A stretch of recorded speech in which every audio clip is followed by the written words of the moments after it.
Hi, folks. I'd like to talk to you a little bit about the pros and cons of traveling to China, and maybe teach you just a couple of simple Chinese words to help you if you choose to come for a visit over here. I want to look at the cons first, to get that out of the way. There are scams in this country, just like in any other country. You have the tea ceremony. That's a young person will approach you, speak English, ask where you're from. While they may just be being friendly, they may also suggest that you go somewhere with them to have a cup of tea so they can chat with you. That's fine, but they're going to take you to a little place in the middle of nowhere with a bunch of big guys on the door, and you're going to get slapped with a bill for thousands of dollars. And these big guys are going to put you in the hospital if you don't pay. So it's fine to make friends in China, and Chinese people are very social, and it may be absolutely innocent. But then, if they want to go somewhere, you suggest the place. Go to Starbucks or something, some very public place, or somewhere near where you are, where there's a lot of people around. The broken vase scam, although I haven't seen this, but it's all the same kind of thinking. An old person breaks a vase, you go to help, they say you broke it, it's an ancient family heirloom, $10,000. People will pretend to get hit by cars. Oh, I need to go to the hospital, you need to give me money. There's the fake art in the bigger cities. Oh, my art school is doing a presentation, would you like to come and see? Just say no. Fake taxis. When you get out of the airport or the bus station or the train station, there will be a bunch of men, primarily men. Taxi! Taxi! Don't go with those guys. That will cost you 10 to 50 times more than an actual taxi. There's a taxi stand outside.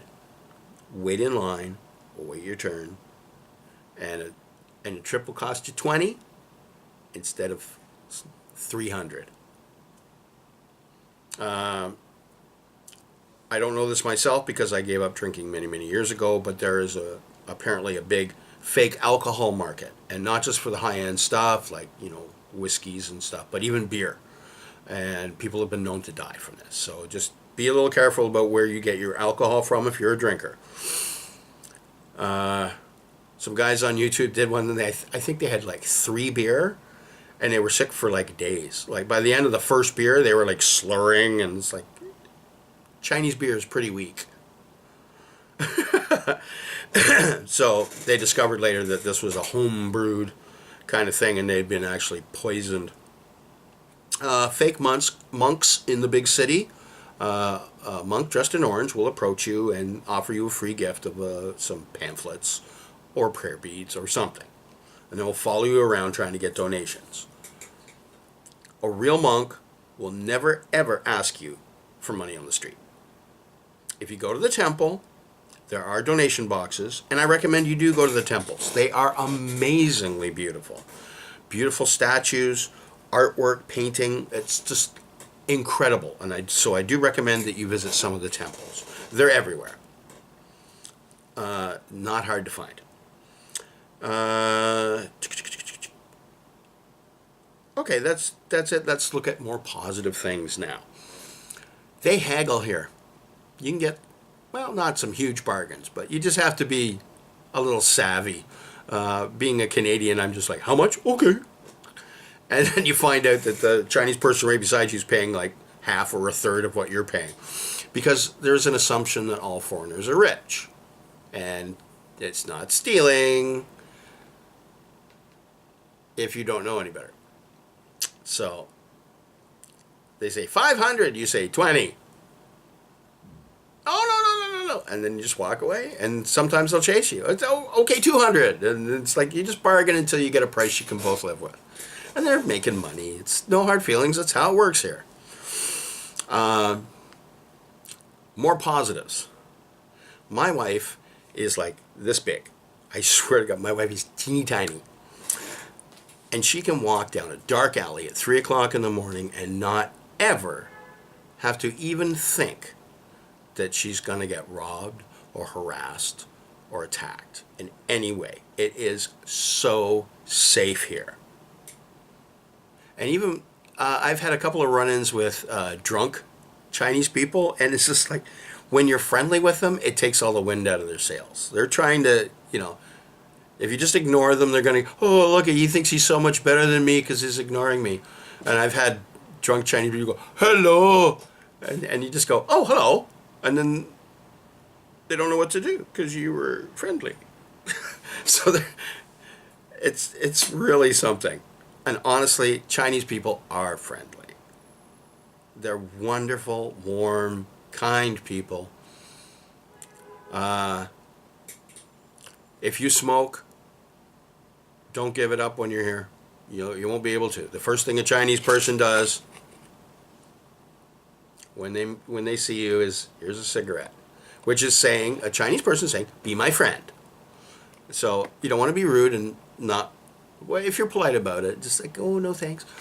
That's okay if you don't smoke. But it's a very social thing here, so pretty much everybody smokes. The country is old, very, very old. The culture is very ancient, and you can see it. I live in the south, and before Forbidden City and the emperors in Beijing, they were here in my area. So there's some really old stuff here. The nearest main city from us is recorded as almost 3,000 years old. And the people are very cultured and really incredible little canals and bridges, and it's a beautiful city. It's called Shaoxing, and most Chinese people know it. They say Hangzhou, which is the capital of my province, is the gem of China. It's the beautiful diamond. It is beautiful, but it's huge. So many people. And Shaoxing is very much like Hangzhou. It's beautiful, and it's much more quiet, much more in line with sort of what I consider to be a perfect city. And a little more international influence there than where I am. Although we're getting there. So I really recommend that you come for a visit. You won't regret it. And if you stay off the beaten path and you stay away from the big cities, you will see some stuff like you have never seen. You go to the top of a mountain and there's a little village and the people have basically nothing. And a little old lady will have a bowl of rice with some vegetables on the top, and she'll just be walking around the streets talking to every neighbor who's sitting out in his front step. And they're just so content. It's a humbling experience when we spend all our lives trying to amass more and more things. And you're going to learn a lot from the Chinese people. The mountains, it's just beautiful here. The people are beautiful, the countryside is beautiful, the culture is beautiful, and you won't regret it, and your money goes a long way. As of yesterday, exchange rate between American currency and Chinese currency was $1 American is 6.71 Chinese dollars, or renminbi, RMB. So your money goes a long way, and you have about the same spending power as you do in the West. So that's something. So I'd like to leave you with a couple of Chinese phrases and words that'll help you out. Chinese can be an incredibly confusing language. Their letter combinations do not match English. The grammar does not match English. Most of the stuff is like reverse to the way that we do it. ZH is pronounced J. XI is Sh. And then they have things, and they these throat noises. So Chinese is from the mouth and the throat, and English is more from the mouth and the nose. The first word I was told to learn was jega, which is actually properly pronounced jerga, but it means this. So if you use your finger and you point and you say jerga, jega, jega, jega, jega, you can buy things, you can survive. If somebody's bothering you and you don't want, you just say booyah, or 不用, which means don't want. And that's fine. That's not considered rude. Somebody tries to hand you a pamphlet, you just go 不用. And you go, oh, okay. Yes and no. Those are very important things. 对, 不对. Yes and no.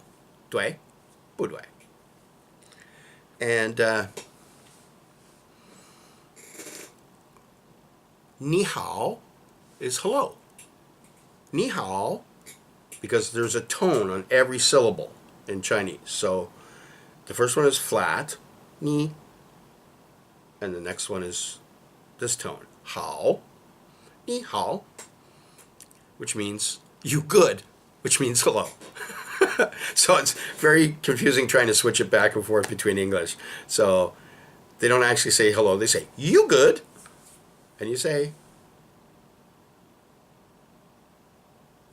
很好, very good, 谢谢, 谢谢, 谢谢 is thank you. But let's do numbers, because numbers are important. You need to learn numbers in the currency, because they do it every like 2 digits. They change the name. So they'll say like 1 to 100 to 1,000 is the same as in English, and then 10,000, we would just say 10,000, 11,000. They change the name. They call it, now it's 1. 1 to 9,000 is 10, and 10,000 is 1. So you got Iwan Wu is 1,500, or 10,000, 15,000. So I'll give you the numbers 1 to 10. We'll count it this way: 1, 2, 3, 4, 5, 6, 7, 8, 9, 10. That's 1 to 10. So now money should be no problem.